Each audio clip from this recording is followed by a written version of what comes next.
We are just days away from the start of the new season, and the Flyers conclude training camp, make final roster decisions as the Rick Tocchet era is set to begin. With our latest Broadcasters Roundtable, Tim Saunders with Jim Jackson, Brian Boucher, and Todd Fedoruk. Guys, the excitement that comes with the start of a new season heightened this year because there's a new voice at the top. Rick Tocchet has spent the last few weeks trying to put his vision in place. Boucher, will start with you. How will a Rick Tocchet team look different on the ice as far as systems and everything else? I think aside from systems, I think maybe a breath of fresh air for some guys, right? A new voice. Tocc's played. I think he understands what it's like to be a fourth liner, a top line player, so he can relate to players in that regard. So I think players are looking forward to that. As far as systems are concerned, I think, he wants to be a team that, I don't think they're going to block as many shots as the way Torts had it before. I think they want to possess the puck more. So if you're looking at defending, I think you're defending by having the puck. I don't think he wants to waste shots. I think he wants to try and generate quality. He's said it several times that he doesn't want to take the sticks out of guys' hands. He wants them to make plays when they're in the offensive zone. But possessing it is important. And when it comes to defending, I think it's about reading off of who you're out there with. Be aggressive when you can. But for the most part, make it a predictable environment for the goalies where shots are coming from the outside. If that's what you're giving up, you can live with that. And so I think having the puck and maybe not as much shot blocking, I think is probably what I would probably look to see what would be the most glaring things that would stand out to me. He says, not going to take the stick out of their hands. He wants the creativity offensively. But when they don't have the puck, that's when structure kind of has to come down. Yeah, I mean, there's no negotiating that. Most coaches say that. You have to take care of the defensive side of the puck. But he also understands that they have to have the puck. Boucher alluded to that. He wants the team to make plays in the offensive zone. Cycle game, I think we haven't seen as much of that perhaps as we're going to see. The Flyers have been a rush team the last couple of years. He's certainly not going to take away from that, but when they get in the offensive zone, he wants to see a better cycle game, offense being a good defense that way. But you're right, Timmy. There's not a coach out there who doesn't preach having a good defensive side of the puck. And the Flyers have some skilled players now, and some of their young players that they're still learning that part of the game. So that's going to be a process. You can see it here in training camp. It's a process they're working on. This is not an indictment on the previous coaching staff, but Todd will have a different communication style, maybe a lighter touch. And clearly, this happens with every coaching change. Certain guys will benefit maybe more than others from a new head coach. Sean Couturier and Cam York are the first two that come to mind. Yeah, I think Couturier alluded to it, just the open door policy and the amounts that he's talked to. So I said this is earlier. You can have an open door policy as a coach, but players don't want to come see you in our open door. I think that's the biggest difference. So it's how you share it very much. Yeah, it's not going to get used very much. And I think Tocchet with his approach and the game, he talks to you like a player. He's got the experience of playing on all four lines, and that's pretty rare for any player. But it gives insight to every player on that team. So he has the ability to make every single one of those players feel special because he's played in every one of those positions. That's not the only thing, is that he's approachable. I mean, even as a player, we got the luxury of playing with him. He was an approachable guy then, and that's just kind of his demeanor. That'll bode well for this team. If you talk about the systems and the differences, we play playoff hockey just to compete. Right. So that's all defensive minded. If that's such a defensive minded, it's suppressive to all those creative guys. And you can see it through camp. They're flourishing. They're starting to, that excitement is in the air, that buzz is in the air. It's because those skilled guys, they're not necessarily thinking defense first on every play. They're allowed to do some things. So that's translating. And you can see Michkov starting to do things in the middle of the ice, and other players are following suit. So, I mean, that's one of the biggest differences. And the coaches, you can tell, I think, just the interviews that Tocc's having, he's talking about all the conversations he's having with guys and how engaged he is, and how it's a collaborative approach to the way they're going to play. It might be because they're putting in a new system, but to me, in watching training camp, I see a lot more instruction going on. I mean, I've seen the last couple of years, and I'm not saying that Torts didn't teach as well, But there's been a lot of times where they stop and you can see a lot of teaching going on in groups. Sometimes the whole team just seems like more of it. Good energy out Yeah. there. A lot of good energy. Yogi Sveikovsky is a guy that he's a high energy guy. You can see it when he's out there. I mean, he's really engaging with the players in a lot of situations. I think camp it's positive. You can just feel it's a positive environment. Now we'll see when we get to day one of the regular season. You start to get into the grind, and you hit a little bit of adversity. How do they respond to all that? But so far it seems to me like it's just it feels like the breath of fresh air, for a lot of players, and guys are optimistic and looking forward to coming to the rink every day. And it looks that way when you watch it. He's going to have access to some weapons that weren't here before. But Todd has a history of being around superstar players too, high scoring players. I kind of wonder the effect he'll have on a guy like Owen Tipp. Yeah. Owen Tipp is an interesting guy for me.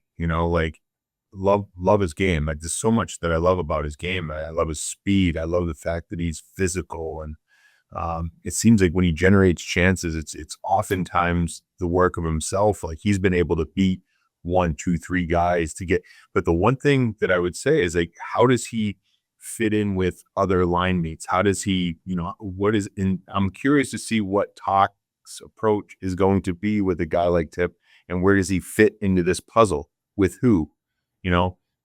At practice he was with Zegras and Michkov. Offensively, that sounds exciting to me. Defensively, How about a view of the goalie? yeah. Well, listen, if they score and they can get off the ice, that's.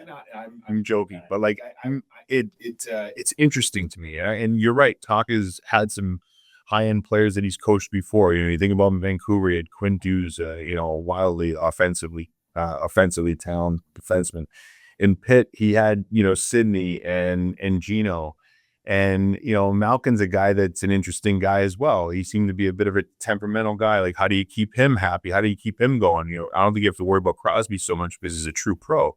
But I think, and you said it, Tocc's been on every line. He knows how to handle these players. He knows how to talk to these guys like they're their peers, like they can, and yet when he has to be the boss, he will be the boss. And that's what I'm looking forward to most. But I think, with Owen, it's a big one. You know what I mean? Like, this is a talented player that I feel can score 40 goals in the league. And I don't want to put pressure when I say, I feel like he's a talented guy that can do it. He can shoot it. Who he plays with, I think, matters, and we'll see how it plays out. So we always, this time of the year, I find ourselves in our broadcast talking about who's with who. We get all bent out of shape about who's playing with whom. And when all is said and done, there's going to be so many combinations. I think back at when Torch threw all the lines in a blender and came up with 3 specific lines, and the 3 guys he had left as an afterthought, he put together Forster, Cates, and Frank, and it turned out to be their best. So you never really know. Travis Zegras is the other biggest addition over the summer after Tock. And he's going to bring an element, perhaps, that hasn't been here before. Zegras? Oh, yeah. He's character. He's well-liked already. Whatever his history is, I think it's kind of turning to what he wants to make it. I like what I've seen. He's on the ice more than most guys. He's got a smile on his face. He's got some personality. He's young. And the older guys are speaking well of him, too. So that means he's done things right, just coming as a new young player. He's asking Coots questions in camp about face-offs. So he's always looking to improve. As a young guy coming into a team that really wants to change whatever might be out there about him, he's done everything right to do that, and he's got some skill. He's got some skill. How can you not like a guy who bucks the trend and calls his coach not Tock, but Taco? He's obviously got a personality, and I think he's going to bring that to the team. And I know we've seen he's a very skilled player, but in watching him on a daily basis, granted, mostly in practice, he's more skilled than I even thought. The hands are unbelievable. And so if you can just he doesn't, as Tock said a couple of times, not going to try to make him a Selke trophy winner, but if you can just make him be a little more responsible, and there are those who said last year he was that in Anaheim, that Cronin really worked on him, and that that part of his game was better, even though his offense took a back seat. Obviously, he's on the wing last year, but if you just get him as a center to be a little bit more responsible defensively than he was early in his career, I think you have a heck of a player. And then you start thinking about all those combinations and he and Michkov perhaps together and what they can do. I mean, I'm really excited. I got to tell you, when the trade first happened, I was excited, but I'm more excited today than I was then after watching. Just having seen. Yeah. I mean, I just think of last year's lineup. We did this drill yesterday where, you think, okay, Morgan Frost or Trevor Zegras, who would you rather have? I mean, no knock on Morgan Frost, a nice player, great kid, enjoyed him. I would rather have Trevor. I think the ceiling is way higher with Trevor Zegras. And sometimes as a young player, you think you got things figured out and you realize that this is a good league and you're humbled a little bit. And I think, for Zegras, Anaheim was just that. He gets thrust into the spotlight, did really good at the start, thought he had things figured out, quickly found out you don't have it figured out. Like there's, you're going to have a coach that's going to harp on you. You're not even going to play the position that you want to play. Then injuries hit, right? And now you got to deal with that adversity. So I think he's gone through some adversities, which are good for young players. I think they have to go through those situations to see who they really are, how they can dig in, and you get a new, fresh opportunity in a market like this. To me, I think it's a home run. He's close to home. He's from the New York area. So you're not at home, but you're close to home. That's a good feeling. Sometimes the pressure of being home and playing at home can be hard. You're just a little, an hour and a half away. It's okay. You got a little bit of a buffer zone, but you're excited to be here. This is a good market. You play well here. You do well. He's going to see how exciting it is to be a Philadelphia Flyer. And so far, I think his energy has been outstanding. He's got two buddies here, too. Yeah, that's right. Yeah, Rick York and Drysdale. And I just think he's done a really nice job here early on in camp. Almost every day he's out there last, working on something. He's been out with Michkov a lot, working on things, face-offs one day. So you could tell he's got a lot of energy. He's really excited to be here. We've seen even in the preseason those two together on a power play. Yeah. Everybody knows power play is one of the priorities. It's got to be better. I don't know how it couldn't be with Michkov in his second year and Zegras joining the fray here. Just in what I've seen so far, I think it's completely different, right? I don't think I've seen in the offensive zone corner to corner rim when they had the puck. They're stopping that style of play. That's perimeter, set up the perfect shot. They're penetrating and attacking. They're using Michkov on the half wall, and he's adamant. He wants that puck back, so he wants to work that half wall, and that seems where a lot of the attacks are coming from, and then options as well. I think Todd was talking about the collaborative approach to the penalty kill. That means input from everybody, and if you're taking that, then everybody on the ice has a say. They want to say what they want to do, and if the other player, it just kind of gains momentum. What they're doing, how they're moving it. One play I can recall Michkov moving to the middle of the ice, right? You draw everyone to you. That's the type of play that mentality does. So if everyone's doing that on the PP and the power play and they're converging at the net all the right time, it's a complete change to how they used to play. Whether it's successful or not, like fill it a pan out, but so far they've been doing it pretty good. Michkov found Zegras back door. That's from that extra work in practice. That the stuff that they're doing is chemistry building, and the trick is going to be who's the guy that goes on that their position with those guys if they are a pair.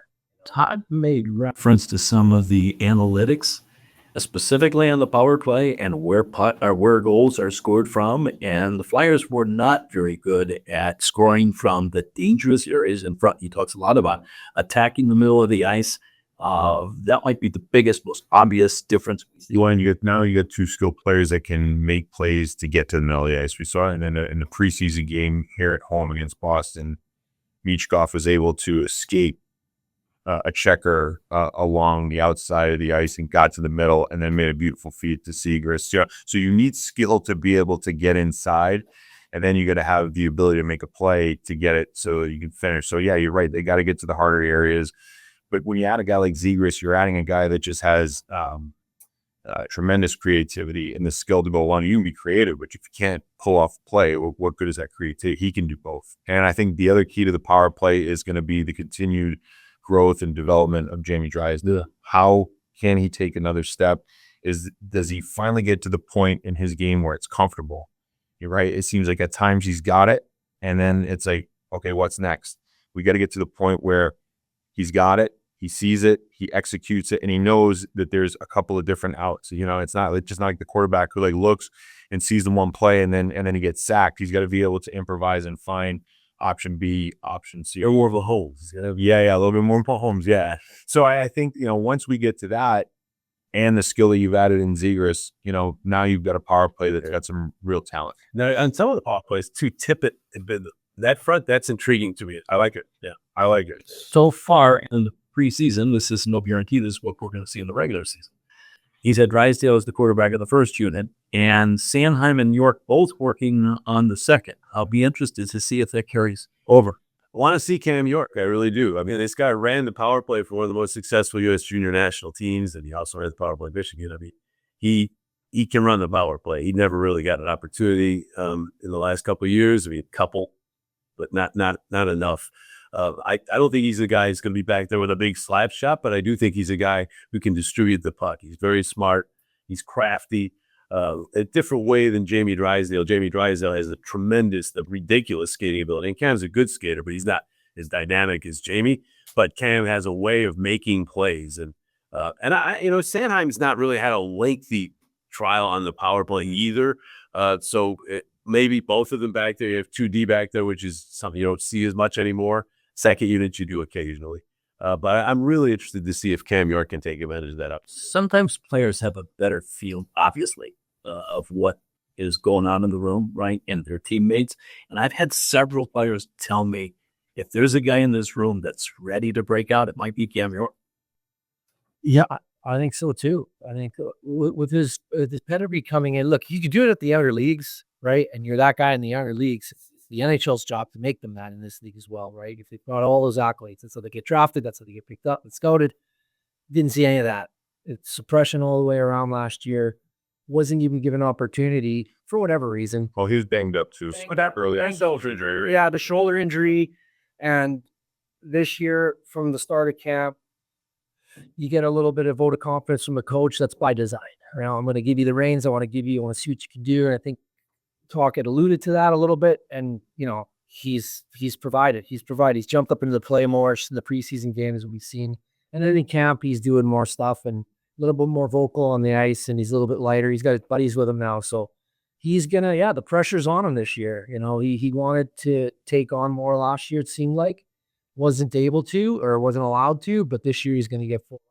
And I think that's where you can see more from him, right? If he's on that second power play unit, now he feels probably, a little bit more engaged, or you feel like, someone's giving you that vote of confidence to do this. So, the more touches, the more looks you get there. Now all of a sudden 5-on-5, maybe you can jump in, be in that front, or, go back door and you kind of read those offensive plays where I think before everything was just about like defending hard, being more engaged, under the pass regime, which I get you have to do.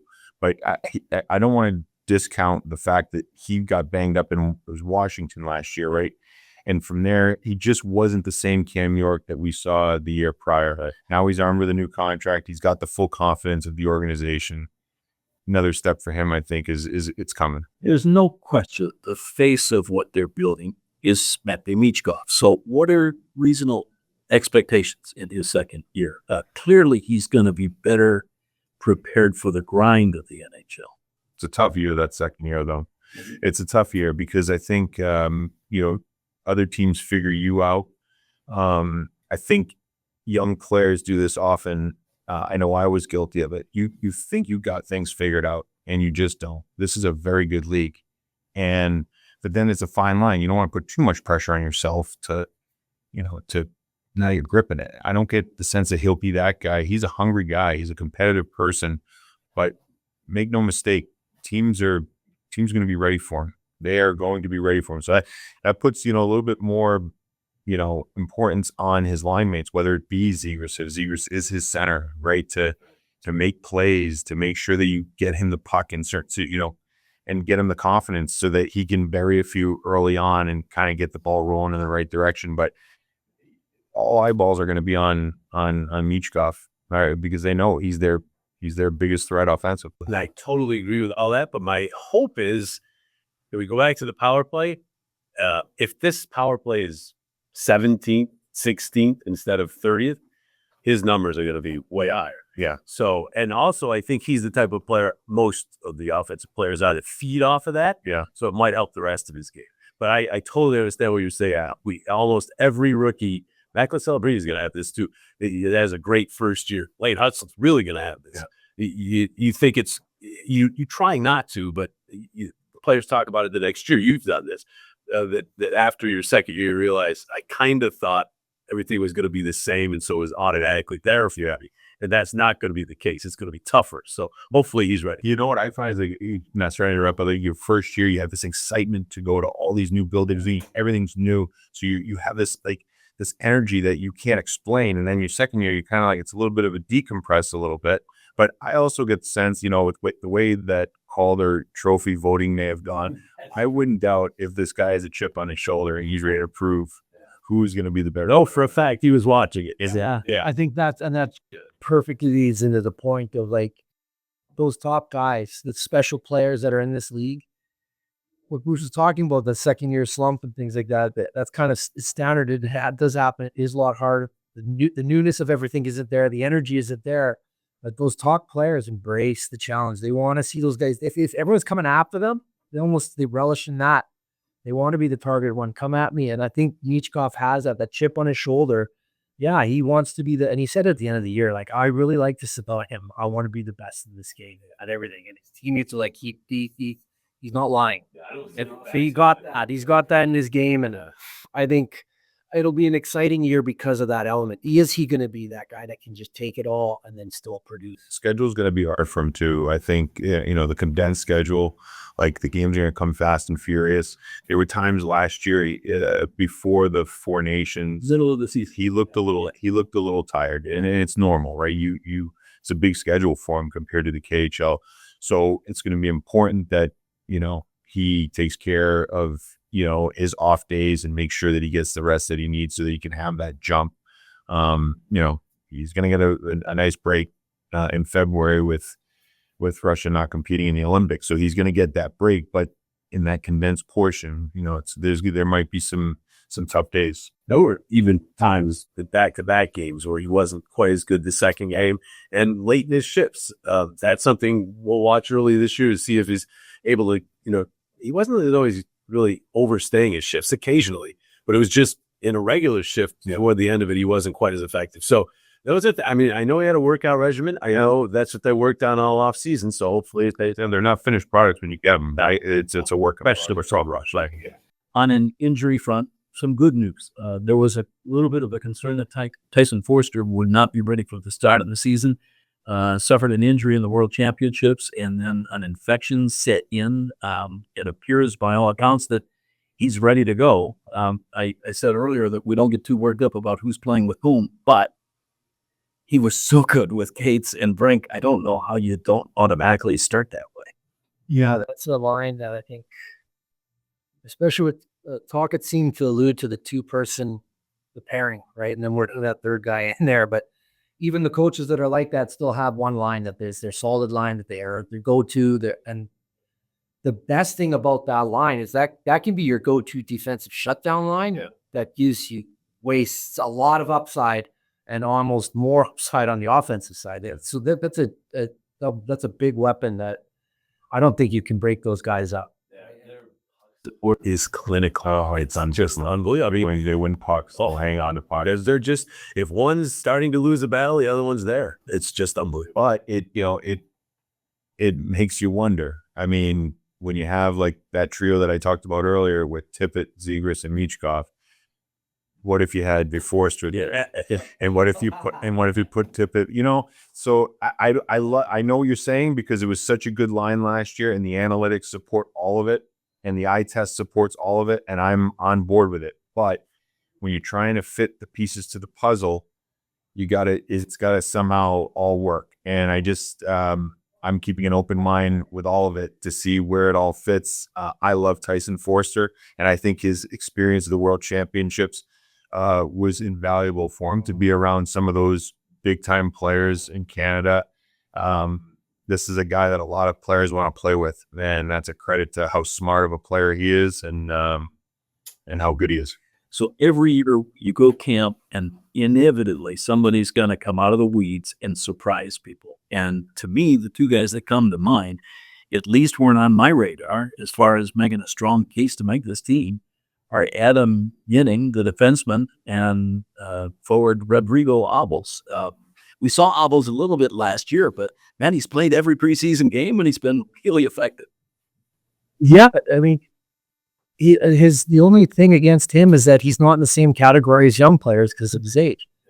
But for his body of work in preseason and the things that the coach asks you, talks like some, and he wanted to look for consistency in his game. Can he do that consistently game after game after game? And he's done it to this stage.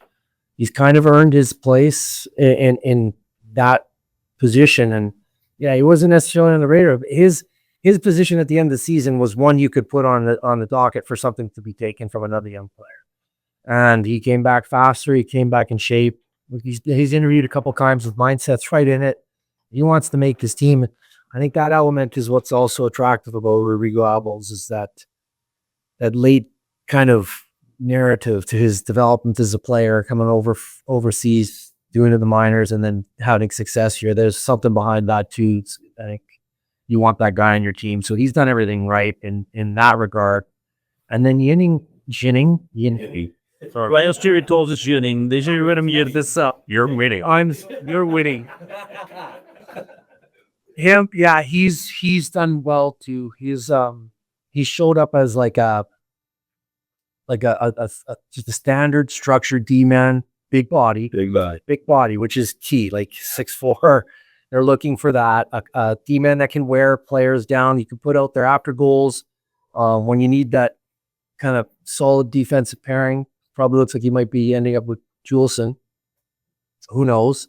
But they've been playing a lot in preseason, and yeah, they've been doing that job, right? They've been clearing the front of the net, playing physical, and clearing pucks. You know, you're not going to get the offensive push from those guys, but from the D pairing that you want and the job you want done, it's kind of fitting that those guys are doing well. It also shows you, Tippy, that it's a merit-based team, because Yinning, I don't think it was, Yinning, at least he was Yinning then, wasn't necessarily considered to be even on the radar, right? Well, now Yinning is looking as though he might make the team, or at least he's making a strong push, and he's a play finisher, right? Which is what they're looking for back there. There are others who came into camp with expectations that are already gone. So it's a meritocracy, which I think that's the way it has to be. Yeah, and I remember, was it last year that he played in Florida? Where was it? Or was it Florida? I love it. 2 years. It was 2 years ago. He got called up and he had to play. It was a tough lineup that they played, and played fantastically. Yeah. And I remember saying, whoa, there's something there. And you're right. You spend some time in the minors. It's good to reward some guys. He's done a nice job here at camp. Obviously, with Risto being injured, this is an opportunity where maybe in the back of his mind, he thought I had a chance, but now he's really put himself in a nice position in the last week of training camp. For Abels, he's played some big hockey in his career. I mean, professionally in Europe, he's played for Latvia for a gazillion years. He'll be in the Olympics. Big picture, I like this guy on my fourth line, and I think he should be there. The question, because of Ristolainen's injury, you've got Jet Lachenko still hanging around. What do you do with him?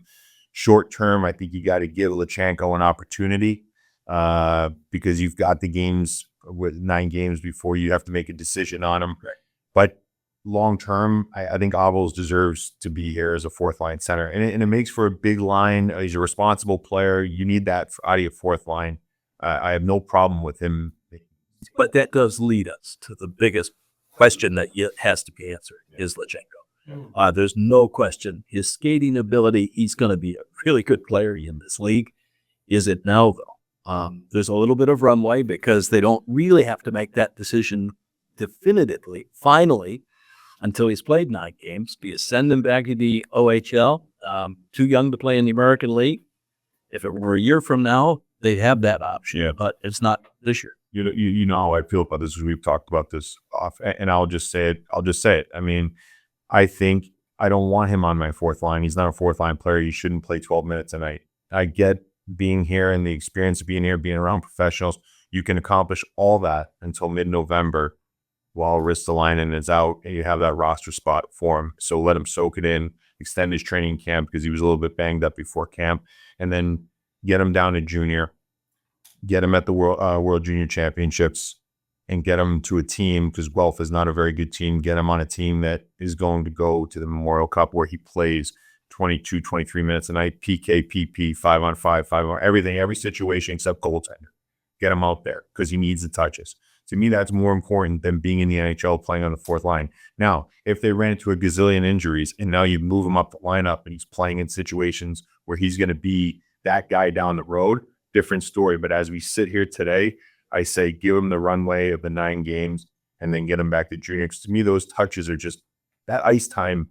You never get that back. Once it's gone, where else are you going to go play 23 minutes a night? But Denver Barkey did it in London. He played half the game, for crying out loud. Oliver Monk played half the game. You can never, I don't know of any other team you can go do that on except in those levels. And I think it's valuable. Yeah, that runway you talk about, a lot can happen. Like you said, it could be injuries. It also could be, Trevor Zegras isn't a lead pipe cinch to be successful as a center. I think the early reviews are good, but bottom line is, if that doesn't work, if you're going to play Dvorak on the wing or whatever, maybe he does move up in the lineup, and maybe he plays well. I mean, it thinks if he plays well, then obviously you're not going to send him back. But if he doesn't, if he's still fourth line, and everything else is starting to mix in, and Risto comes back, I think Boucher's on to something. Then you got the runway to keep him here. He learns again about the NHL level, and then goes back and has all that ice stuff. The only hesitation in my mind is you cannot do it. If he goes back, right, he's back. Yeah, he sent him back off the tower. I wouldn't do it off the top. Timing comes into play as well. Like last year's timing for him to come in and actually make a significant push for a spot was probably better than it was this year. And what I mean by that is just the way the camp went, the way the players rounded out, the timing for him, and the not, I don't want to say he played bad, but the impact he had last year in camp was a lot higher at this point. And this year, it's not shaping up that way. Keep in mind, though, groin injury, he just started skating full board 2 days before training camp. Yeah, exactly. So they would zip.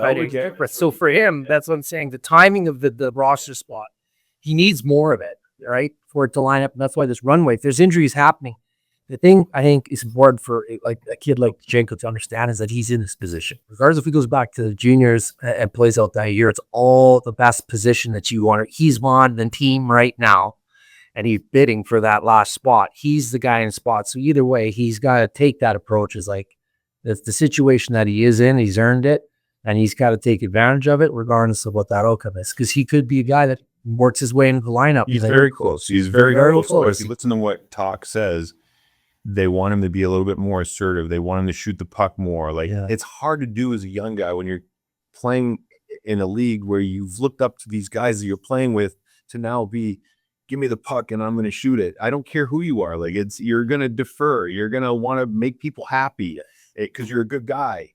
But down in junior, he can be like, give me the puck.